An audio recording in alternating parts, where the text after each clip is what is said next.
China at that time had a exchange exhibition. We had those Asian Chinese artwork brought to different countries or museum. At that time it was the Boston Museum, right? We had exchange exhibition. So Boston Museum brought their collection to Shanghai and Beijing to show their collection. So within their collection, I saw one Pollock, one Klein's work, one small drawing by Motherwell. I was totally shocked. And wait, just for the audience, which date are we talking? That was 1981. I was still in school. That was the first time I saw one. And you didn't see a lot of traditional or classical Chinese paintings either, did you? I mean, were they that available? They were not allowed. I mean, if you go earlier, yeah, they're not allowed to see those. So when did you see all those? Yeah. First time I saw Bada Xiangren's work was 1974. Okay, yeah, because there was a whole But period. this is not exhibition. Yeah, When I see his original work, that was the political movement at that time. We have to criticize Bada Xiangren because his attitudes against progress of the new age, against the Qing dynasty, right? He was one of the very last Ming dynasty. from Ming dynasty. So that was an anti-revolutionary idea. That's how we were brought to his living quarter in Jiangxi province to see his original work. I was so shocked. That was the first time ever I saw Bada Xiangren's original paintings, but many of those down there. He lived there for 3 or 4 years as a monk. Lived there in a very small island in the middle of the bigger lake. Right? That was, as you mentioned, that was only in a totally different kind of situation. Can you explain that shock? What? Can you explain what you mean by being shocked? First is the paint itself, right? So abstraction. Right now, I would say so abstraction, right?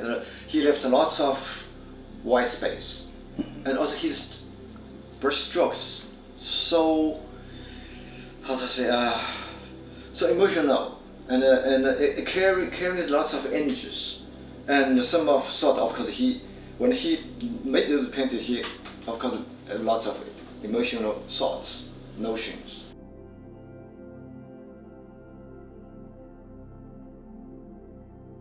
Can you say why Jackson Pollock was so revelatory for you, or what did you see? Well, because first time I saw Jackson Pollock's work there was something connected to me. It relates to me Asian Chinese lands, line painting, right? Calligraphy. Because he made drip lines of the paintings, right? And also the color, black and white, the most. There are not so much colors. To me, it's very kind of like Asian Chinese painting feelings. So very much connected to me, very close to me. I was told, I can't remember who said, but in his drawers they found pamphlets or the manifesto of the Gutai movement. Yes. I think that's interesting because, as you were saying, it's always a mix. Absolutely. Right. It's also the generation that where Lao Tse was translated into English. They started to understand very much more about ancient China for the first time in this part of the world. Right. In his generation, after they influenced by Zen, by Lao Tse a lot, and they just try to recreate those notions into their art, right? Put something into their art, make us a kind of philosophical ideas.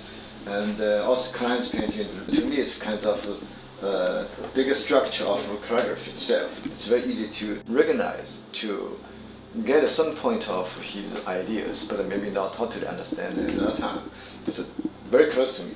But at that time, I was thinking to do something different than we were training to do. But I don't know where to go, what to do, right? That was kind of the door opens to me. Oh, people can do this. People did this. Thoughts behind of the painting, and his philosophical idea, what to paint is like birds is not really birds. Birds represent something else, right? I said maybe I can do something, follow Bada Xiangren's steps. Okay. So then I pick up the brush, and I started the abstract painting by the style from the calligraphy. Even though there are no words you can read, I just deconstructed the words, the structure, to be painting, to compose as a paint itself, not calligraphy. Right? That's how I started, and then I cannot stop myself. Since then, you know.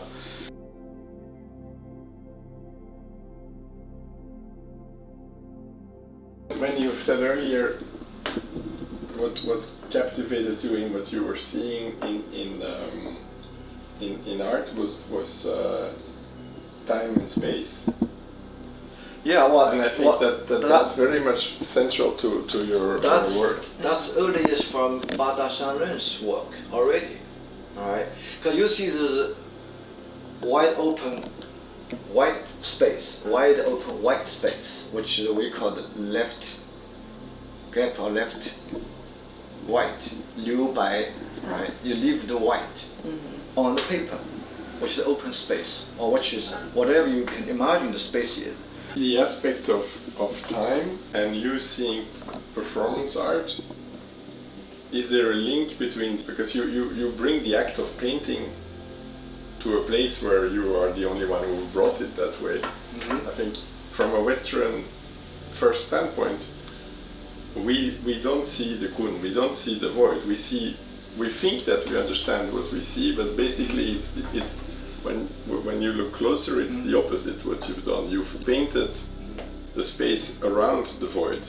It's really on the first approach of the painting, you typically see the opposite, and then you start to understand. And I think that's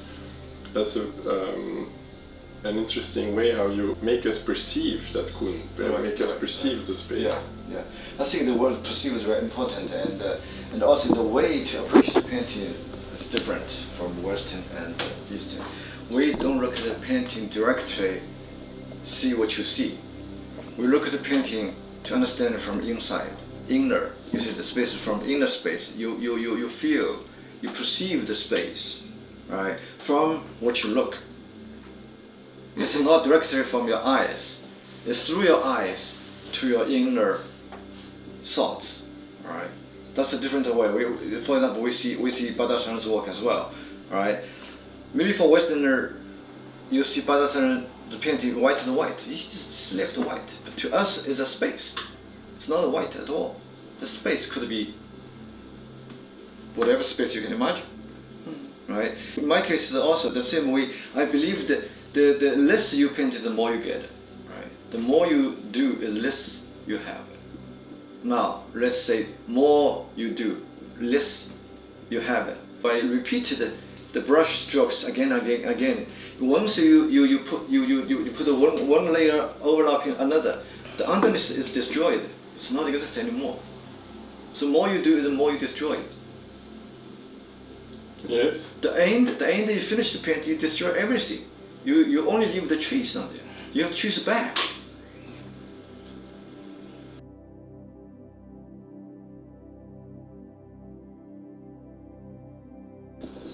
This repetition of your act of painting, I see somehow a performative quality to that.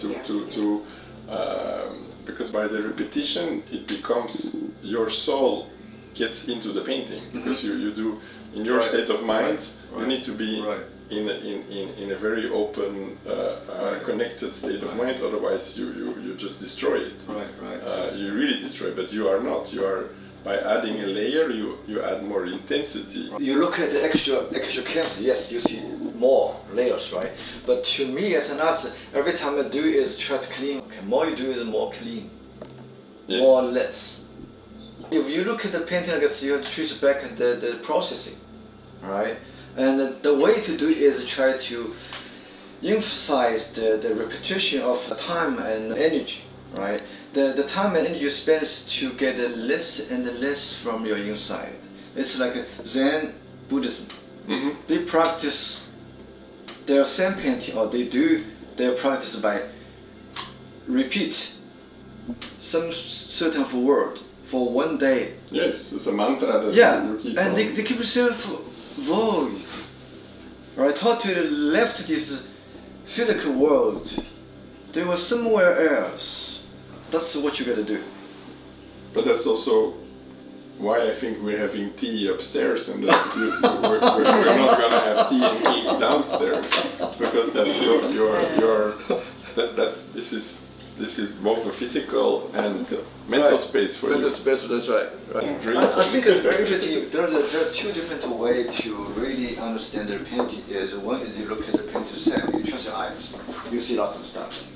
Other way is you follow the process and you see what the artist is trying to do is not to really want to show you how many layers he made. The way is to show you how he get it less and less by cleaning. The way to clean it up, okay? By the way, putting more layers to try to get it less and less until he thinks it's totally emptiness.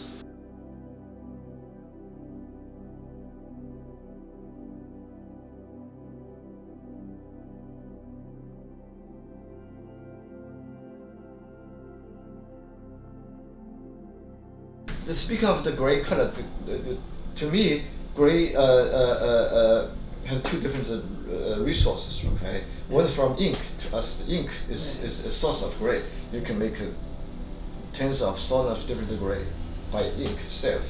Right. Another from Western idea of gray is you mix opposite color. This is what I'm doing these days now. Mix them together, become gray. Okay, so I pick up the two grays. One is earlier, one is later. Two different grays to make my painting. But gray is my main so-called color I use all the time since I started ink painting. That was very interesting, yeah. Although I think you're a fantastic colorist. Well, I was trained by both Chinese and Western style painting in the college, right? But I think today you're a master of color. Master of colors, thank you, yeah.